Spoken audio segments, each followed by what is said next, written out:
Today we will talk about graphing simple rational functions. So first of all, we're going to define what a rational function is. A rational function has the form of f of x equals p of x over q of x, where the p of x is a polynomial and the q of x is a polynomial.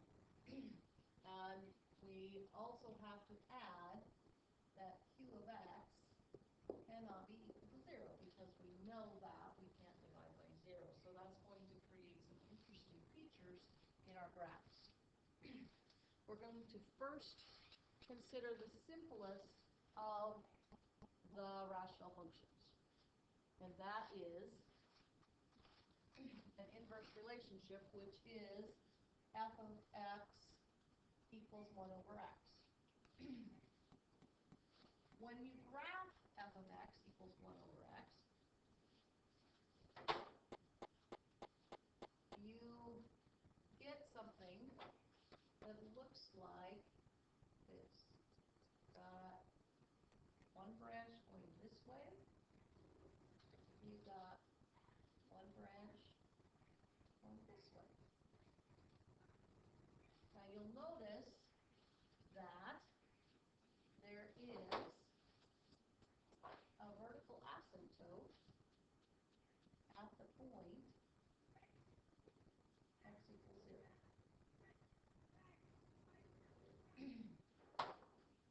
There is a horizontal asymptote at the point, or at the line y equals.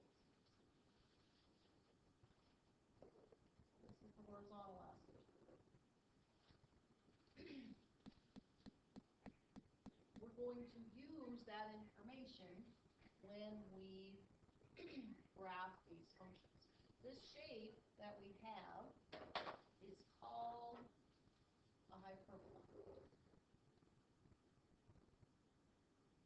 Now, if we look at this for a minute, if you look at the original function, I have 1 divided by x.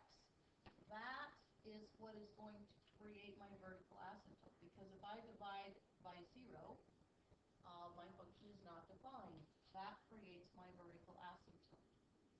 Because x cannot be 0, as I'm dividing 1 by each of those numbers, y can also not be 0. There's no number I can put in for x to make y be 0. That creates my horizontal asymptote. So when we write the domain of one of these rational functions, we say the domain would be all real numbers except x cannot be 0. So except x equal to 0. A way to write that in shorthand would be take our all real numbers, and then I'm going to give you another symbol here, such that x is not equal to 0. So that would be the shorthand way to write that. And the range would be the same way, except for now we're dealing with y's, so I would include our real numbers such that y is not equal to 0. So there's our basic, the most basic of the rational functions. So let's play with one of those. Let's change this one little thing. We're going to graph y equals 6 over x. We're going to do this in 4 steps. First, you're going to find the horizontal and vertical asymptotes. Well, if you have x in the denominator, that tells you that when x is equal to 0, then my function is undefined. So I say the vertical asymptote would be x equals 0. Now, in order to, when I put in my function values, my x values, my function values that come out will never be 0. So my horizontal asymptote is y equals 0. Now, the next thing we need to do is decide what is our domain and range. Well, if we know where our asymptotes are, that give me the clue for what my domain and range are. So my domain is all real numbers such that x is not equal to 0. My range is all real numbers such that y is not equal to 0. Because remember, the definition of an asymptote is when my function will get very, very close to that line, but it will never cross it. It will never touch it. It will never cross it. So it can't be equal to those values. Now what happens here, since these are our x and y axis, we don't need to draw more asymptotes. But you have to be aware what happens then is it breaks this into branches. And so when I'm looking to plot 3 points in each branch, I look and say, okay, the y-axis is an asymptote, so I'm going to have to consider 3 points to the right of the y-axis and then 3 points to the left of the y-axis. So 3 points to the right of the y-axis would be some positive x values. So let's do 1, 2, and 3. 3 points to the left of the y-axis would be negative points. So let's go negative 1, negative 2, and negative 3.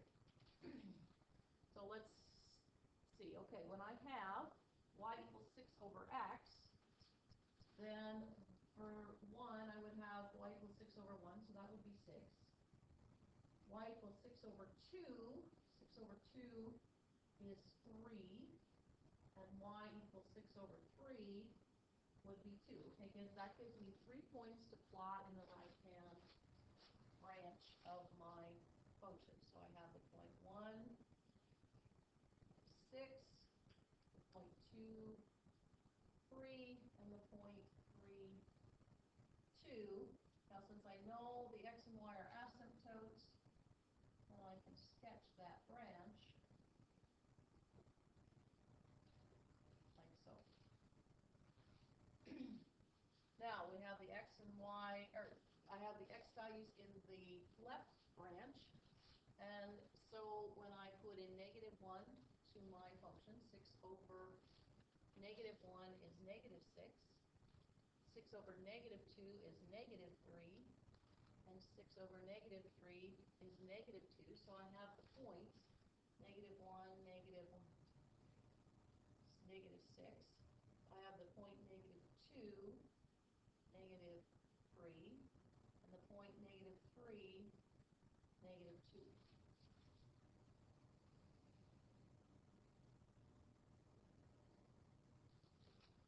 Sketch it so you can see that the x and y axis are indeed asymptotes. Remember to use your arrows. Remember to label your x and y axis. And we have sketched the 2 branches. So that's the easiest versions. Now we're going to look at translating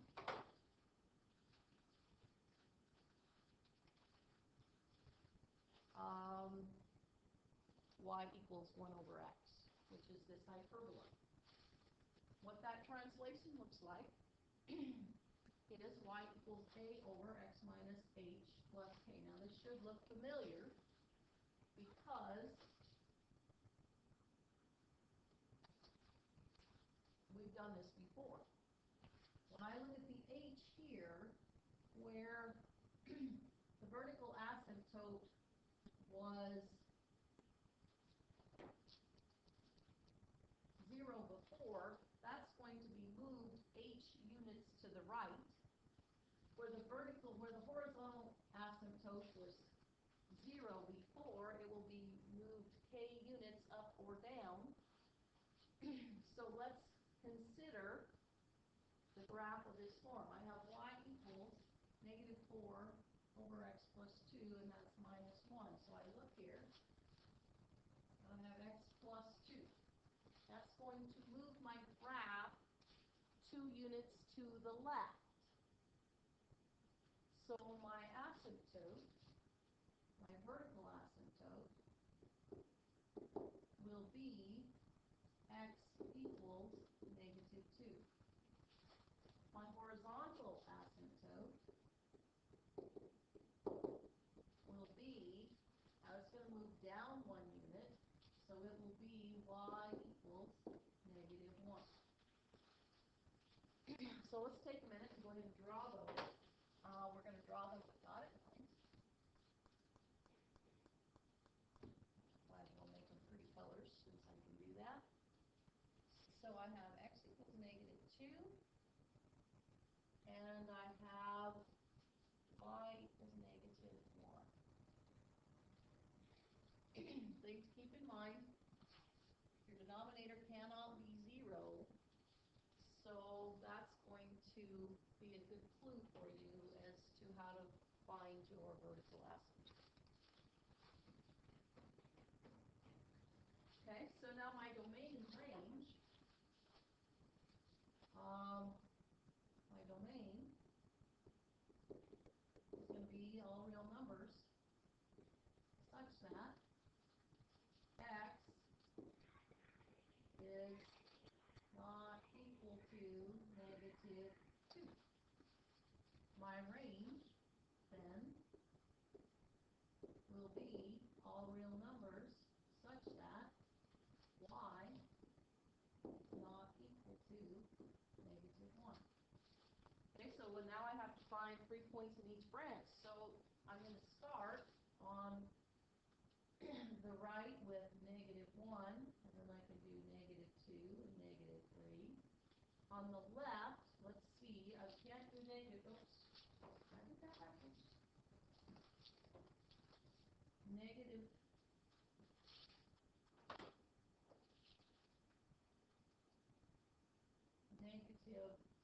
-1, 0, and 1. There's my left branch.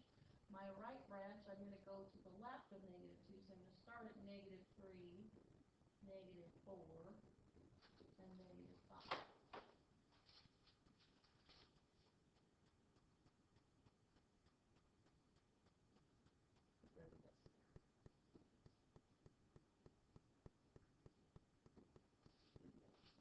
Okay, so let's try our values. Now when x is -1, I take -4 over -1 plus 2. So that's -4 over 1 is going to give me -4 minus 1 is -5.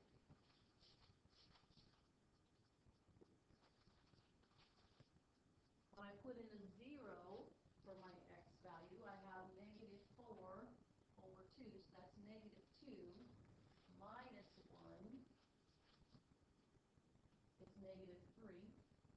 When I put a 1 in for my x, I have -4 over 1 plus 2, so -4 thirds minus 1, so that's -2 1/3 for graphing purposes. Okay, on the other side, when I put in a -3, I have -4 over -1, that's going to give me a +4, minus 1 is a +3. When I take a -4 for my x, that's -4 divided by -2 is a +2, minus 1 is 1, and -5 plus 2 is -3, so I have -4 divided by -3, so I have 4/3 minus 1, so that's going to simply be 1/3. So let's plot these points and we'll sketch the graph. I've got -1, -5. I've got 0, -3. Got 1, -2, and 1/3. So that would be my right branch.